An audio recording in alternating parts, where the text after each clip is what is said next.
సంగారెడ్డి జిల్లాను మరో జవహర్ నగర్గా మార్చాలని చూస్తున్నారని, శుద్ధి పేరుతో నల్లవల్లి ఫారెస్ట్ రోజుకు 100 లారీల చెత్త పోసేందుకు జీహెచ్ఎంసీ ప్లాన్ చేస్తుందని మెదక్ ఎంపీ రఘునందన్ రావు ఆరోపించారు. ఈ మేరకు ఎంపీ రఘునందన్ రావు మీడియాతో మాట్లాడారు. చెత్త పోసే వ్యవహారాన్ని ఆపేందుకు ప్రయత్నిస్తున్న ప్రజాప్రతినిధులను అడ్డుకుంటున్నారు. పటాన్ చెరువు ప్రాంతం ఇప్పటికే కంపెనీలతో కలుషితమైంది.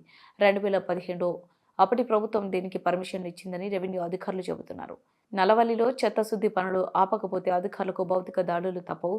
పోలీసులతో ప్రజలను భయపెట్టే పనులు చేపట్టడం సరికాదు.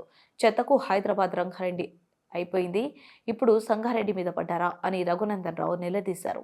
హైదరాబాద్లో ఉన్న కాలుష్యాన్ని తీసుకొని వచ్చి ప్రశాంతంగా ఉన్నటువంటి మా సంగారెడ్డి జిల్లా జిన్నారం, హతునూర, పటాన్ చెరువు ఈ 3 మధ్యలో ఒక స్పేస్, గవర్నమెంట్ స్పేస్ ఉందని 152 ఎకరాలని పాత ప్రభుత్వం టీఆర్ఎస్ ప్రభుత్వం అప్పనంగా అప్పజెప్పిందని, ఈ 152 ఎకరాలలో ప్రజాభిష్టానికి వ్యతిరేకంగా నల్లవల్లి అనేటువంటి ఫారెస్ట్ మధ్యలో హైదరాబాద్కి వెళ్ళి రోజు 1000 లారీల చెత్తను తీసుకొచ్చి దాన్ని శుద్ధి చేస్తామనేటువంటి ఒక కార్యక్రమాన్ని పెట్టి నిన్న రాత్రి 12 గంటల నుంచి చుట్టుపక్కల ఉన్న గ్రామాల సర్పంచులు, ఎంపీటీసీలు, భారతీయ జనతా పార్టీ నాయకులు ఎవరైతే ప్రభుత్వ నిర్ణయాన్ని వ్యతిరేకిస్తారనే అనుమానం ఉందో వాళ్ళందరినీ రాత్రి 12 గంటల నుంచి అరెస్ట్ చేసి ఇప్పటికీ ఈ నిమిషం నేను ప్రెస్ మీట్ మాట్లాడడం స్టార్ట్ చేసిన ఈ నిమిషానికి కూడా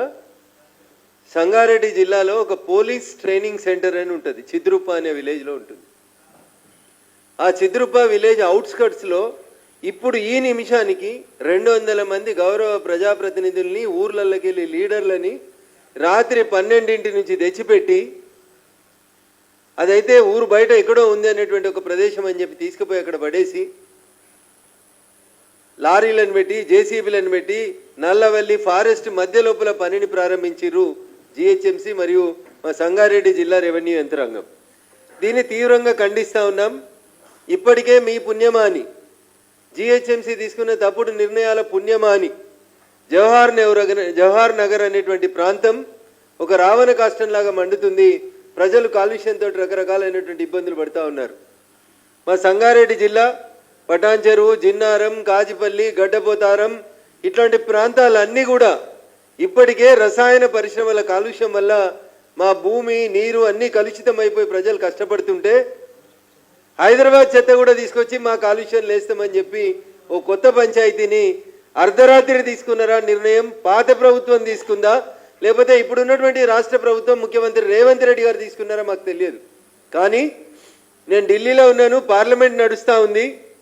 రాత్రి 12 గంటల నుంచి అరెస్ట్ చేసి ప్రజాప్రతినిధులందరినీ తీసుకొచ్చి ఇంకా వదిలిపెట్టలేదనే విషయం తెలిసినప్పుడు ఆ ప్రాంత ప్రజాప్రతినిధిగా తప్పనిసరిగా దీన్ని ఖండించాల్సిన అవసరం ఉందని చెప్పి ఇక్కడికి రావడం జరిగింది. వస్తూ కొంతమంది రెవెన్యూ అధికారులతో మాట్లాడితే, సార్ 2015 సంవత్సరంలోనే అప్పుడున్న ప్రభుత్వం 152 ఎకరాల భూమి ఇచ్చింది సార్, మమ్మల్ని ఏం చేయమంటారని చెప్పి వాళ్ళు చెప్పడం జరుగుతూ ఉంది.